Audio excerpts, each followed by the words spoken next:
From TPRQ World Headquarters, this is the Week in Review.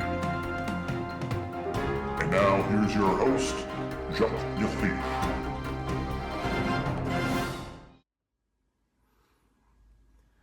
Greetings, Terrans. This is Jacques with yet another all-too-frequent edition of Week in Review. So let's get right to it. Virgin Galactic Corporation today had a mishap in Southern California where their experimental spaceship for tourists crashed, and so that happened. A fire in a neighbor's yard was really, really bad and hard to put out, and it started oozing underneath the fence and started damaging the neighbor's yard, and that didn't make the neighbor very happy.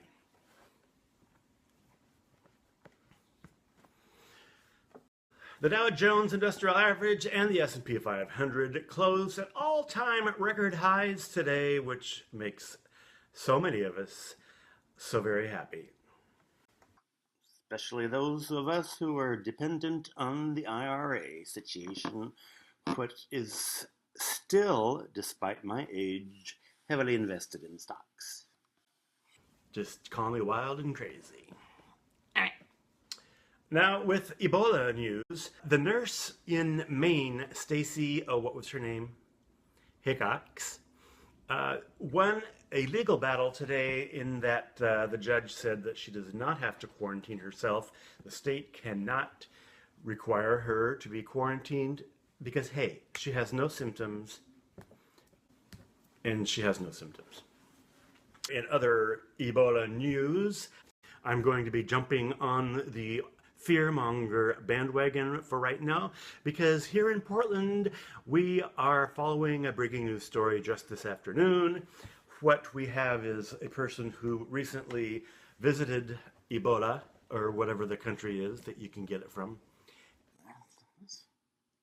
That sounds kind of like a good name for a country, Ebola. I'm from Ebola. Anyway, so this person here in Portland area has started to develop a little fever, and they're thinking, I wonder if it's the flu. That's not what they're concerned about. They are concerned that it might be the Ebola. And so they rushed her to the hospital, and they don't have any tests back, so this is fear-mongering, but everybody's doing it, and my netcast is no better or worse than the others. Regular quality. Remember that. TPRQ, the R stands for regular. So we will keep you up to date so you'll know exactly how to evacuate the city when the time comes, and you know it will. Finally, almost finally, this is going to be a short netcast tonight because it is Halloween and I've got to get my costume ready. But fall back tomorrow night when you go to bed, set your clocks back 1 hour, because when you wake up in the morning, that hour will have been added to your schedule. And so you can stay up a little later tomorrow night, or sleep in a little bit, or get up early, whatever. Anyway, fall back. And I don't know, what are you going to do at that time? Comment down below. What do you do with the extra hour? And don't give me the I'm not even going to ask. I hate daylight savings time. I hate having to fall back and then spring forward. I personally love it. Do you know why? A, because I don't have to get up and go to work anymore, so I don't care how late it gets light anymore. Who cares? When you don't get up till 9 pretty much anyway. And 2, it makes the days in the summertime, the evenings last longer. You can linger. I love lingering out on the porch, listening to the wind whisper through the willows, watching the birds and the bees in the neighbor's yard, and listening to the loons on Golden Pond.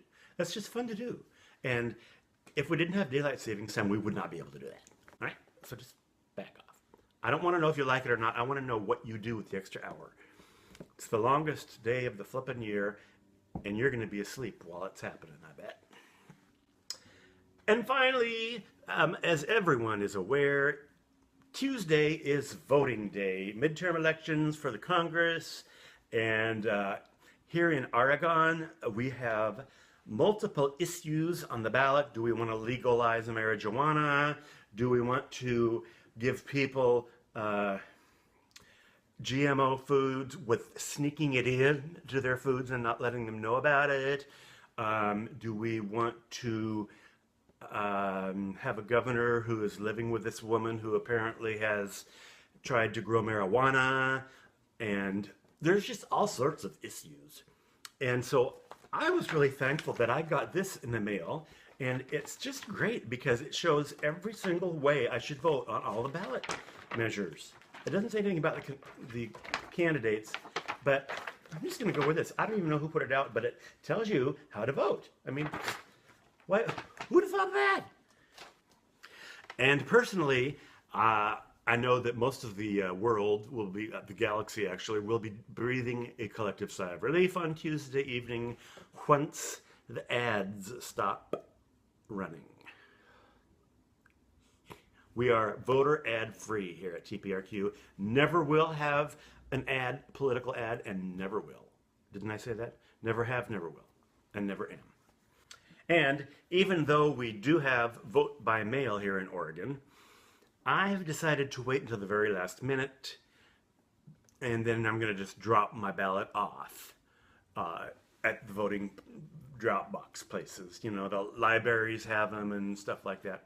Because one reason is, A, I love to procrastinate, and two, I really want to wait to the last minute because I need to make sure I get all of the facts by listening to the commercials, because they are so accurate and informative and you can trust them. Not really, I'm going to trust this. Somebody mailed me instructions on what to vote for.